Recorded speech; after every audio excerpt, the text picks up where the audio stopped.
ঘড়িতে বাজে 8:30। 8:30 থেকেই তোমাদের সঙ্গে ক্যামেরাটা অন করলাম। তো দেখো আমি একদম পুরো রেডি হয়ে গেছি আর যাচ্ছি এখন একটুখানি কিছু কেনাকাটা আছে, সেই কেনাকাটাগুলো করতে যাচ্ছি। আর চৈত্র সেল নয় বন্ধুরা, কেননা চৈত্র সেলের কেনাকাটা এখনও কিছু শুরু হয়নি, দেরি আছে একটু।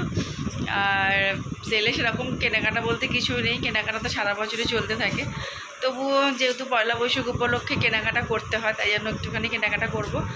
ছেলের আজকে থেকে এক্সাম শুরু হলো, আজকে 1 এপ্রিল, আর একদম 9 তারিখ পর্যন্ত এক্সাম আছে। আফটার এক্সাম তারপরে যাব কেনাকাটা করতে।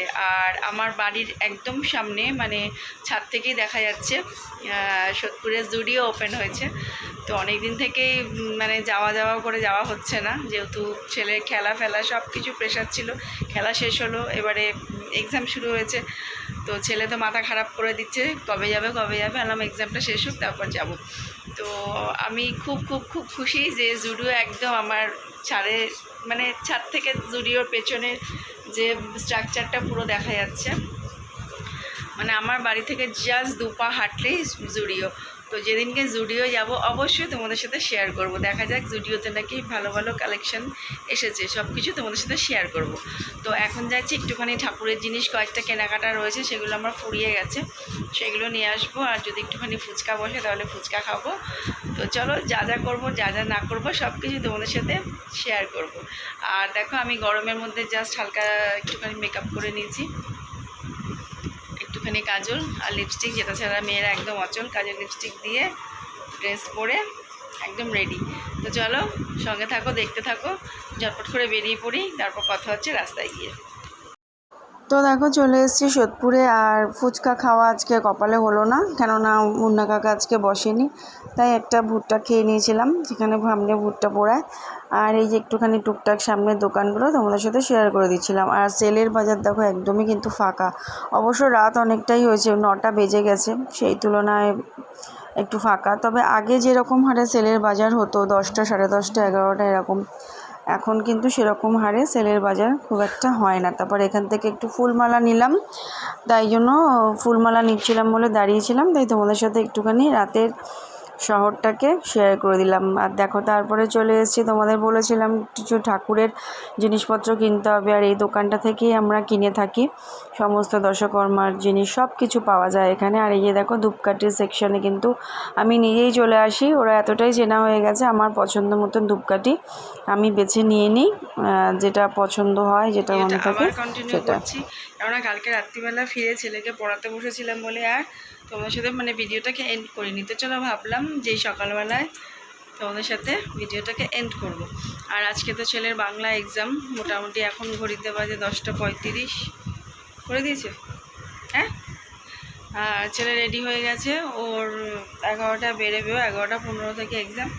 তো চলো ঝটপট কালকে কী কিনেছি সেগুলো তোমাদের সাথে শেয়ার করে নিই। আর আমার সকালবেলা একদম স্নান টান সব কিছু কমপ্লিট হয়ে গেছে, রান্নাবান্নাও শেষের পথে। তো সেই জন্য ভাবলাম যে স্নানটা করে নিই, কেননা গরম মানে বেলা বাড়লে পাম্পের জলটা গরম হয়ে যায়। বাদ দেবো। তো চলে এসেছি একদম ঠাকুর ঘরে, আর কালকে কী কী জিনিস কিনলাম সেগুলো তোমাদের সাথে শেয়ার করে নিই। এক প্যাকেট ধুলো ধূপ,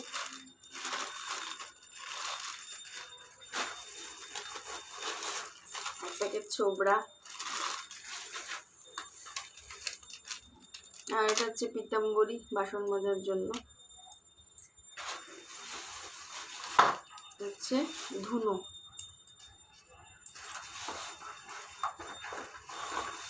আর নিয়েছি আমার সব থেকে পছন্দের জিনিস ধূপকাঠি, যেটা ছাড়া পুজো অসম্পূর্ণ। তো এই দুটো নতুন নিলাম, দেখা যাক। এটা হচ্ছে জাসমিন, আর এটা সম্ভবত লেখা নেই,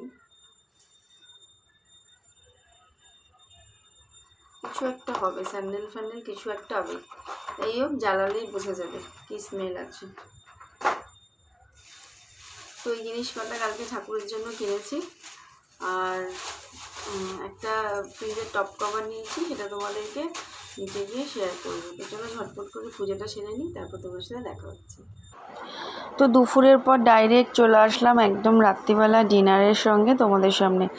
আসলে বন্ধুরা দুপুর থেকে আমি কোনো ক্যামেরা অন করিনি, আমার এত মাথা যন্ত্রণা করছিল আর চোখেরও একটু প্রবলেম হচ্ছে, কেননা ক্যামেরা করতে গেলে আমাকে ফোনের ব্রাইটনেসটা বাড়িয়ে করতে হয়। তোমরা তো সবাই জানো এটা তো আলোর একটা ব্যাপার থাকে, আর ওই মানে ফোনের আলোটা আমার চোখে পড়লে খুব প্রবলেম হচ্ছে। তো সেই জন্য রাত্রিবেলায় ভাবলাম যে না ভিডিওটাকে এন্ড করি রাতে ডিনারের সাথে। তো দুপুরবেলা আজকে করেছিলাম কাতলা মাছের ঝোল, আলু পটল দিয়ে পাতলা করে, বাঁধাকপির তরকারি আমার ননদ দিয়েছিল, আর ভাত। এই ছিল দুপুরের লাঞ্চ।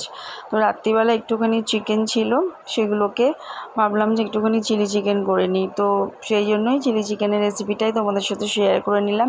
আর নতুনত্বভাবে তো কিছু শেয়ার করার নেই, যেভাবে চিলি চিকেন হয় সেভাবেই তো চিলি চিকেন করলাম। তবে আজকে সয়া সসটা ছিল না, তাই জন্য উইদাউট সয়া সস চিলি চিকেনটা রান্না হয়েছে। তো এই যে দেখো কথা বলতে বলতে কিন্তু আমার চিলি চিকেনটা হয়ে গেছে, আর রুটি করে নিয়েছি ওদিকে। ছেলের আর আমি রাত্রিবেলা রুটি খাবো, আর আমার বর একটু ভাত প্রেমী, ও ভাত আর মাছের ঝোল দিয়ে ভাত খেয়ে নেবে। তো দেখো চিলি চিকেনটা একদম আমার মানে অলমোস্ট রেডি। আর আজকে বেশি রিচও করিনি, যেহেতু প্রচণ্ড গরম পড়েছে। গরমের মধ্যে বেশি রিচ খাওয়াটাও ভালো না। আর এখন সত্যি কথা বলতে মনে হচ্ছে খালি জল, ফল, শরবত এই সমস্ত জিনিসই খেয়ে থাকি। মানে খাবার খেতেও যেন একটা বিরক্তি লাগছে। আর যদিও বা ভাত খাই মনে হচ্ছে একটু টক ডাল আর একটুখানি লেবু থাকলে তো অতীব উত্তম। আর এই দিয়ে ভাত, আর যদি মাছ ফাছ করি তাহলে একদম পাতলা ঝোল, কোনো রিচ ফিচ কিচ্ছু না। তো গরমটাও হঠাৎ করে খুব বেশি পড়ে গেছে, আর গরমে মনে হয় এরকম হালকা পাতলা খাওয়াটাই ভালো। তো চিকেন একটুখানি রেখে দিয়েছিলাম ছেলের জন্য, যেহেতু ও চিকেন খেতে খুব ভালোবাসে আর চিলি চিকেন তো ফেভারিট। সেই জন্য ভাবলাম যে চলো রাত্রিবেলায় আজকে ডিনারটা এই দিয়েই করে ফেলি। আর এই যে দেখো আমার একদম ডিনার রেডি, গরম গরম রুটি আর সাথে চিলি চিকেন। তো চলো ঝটপট খেয়ে দিয়ে আজকের ভিডিওটা এন্ড করে ফেলি। ফ্রেন্ডস, এখন ঘড়িতে বাজে পাক্কা 10টা 25, আর দেখতেই তো পেলে চিলি চিকেন আর রুটি ছেলেকে খেতে দিয়ে দিলাম। এই যে ছেলে খেতেও বসে গেছে। আর গরমে রুটি করে অবস্থা আমার কাহিল। গরমে যেন রুটি করা একটা ভীষণ বিরক্তকর জিনিস লাগে। যাই হোক, করতে তো হবে, কিছু করার নেই। প্রচণ্ড গরম পড়েছে, আর আমার দুদিন অন্তর এত মাথা যন্ত্রণাটা হচ্ছে, এর জন্য আমি দুপুরবেলা তোমাদের সাথে কিছু শেয়ার করতে পারিনি। চোখেরও একটু প্রবলেম হচ্ছে। চোখটা দেখাতে যাব, অ্যাকচুয়ালি যে টাইমটা চোখটা দেখাতে যাব সেই টাইমটা মানে সকালবেলায়। আর ছেলের যেহেতু প্রত্যেক দিন এক্সাম চলছে, ওই জন্য আমি বেরোতেও পারছি না। তো সেই জন্য ভাবছি এক্সামটা শেষ হয়ে গেলে ইমিডিয়েট চোখটা দেখিয়ে আসবো। তো চলো আজকের ভিডিওটা এখানে এন্ড করছি। আর আজকের ভিডিওটা যদি তোমার ভালো লেগে থাকে তাহলে একটা লাইক, শেয়ার আর সাবস্ক্রাইব, কমেন্ট কিন্তু অবশ্যই করো, ঠিক আছে? তো চলো দেখা হচ্ছে আবার নতুন সুন্দর একটা ভিডিওর সঙ্গে। ততক্ষণের জন্য টাটা, গুড নাইট।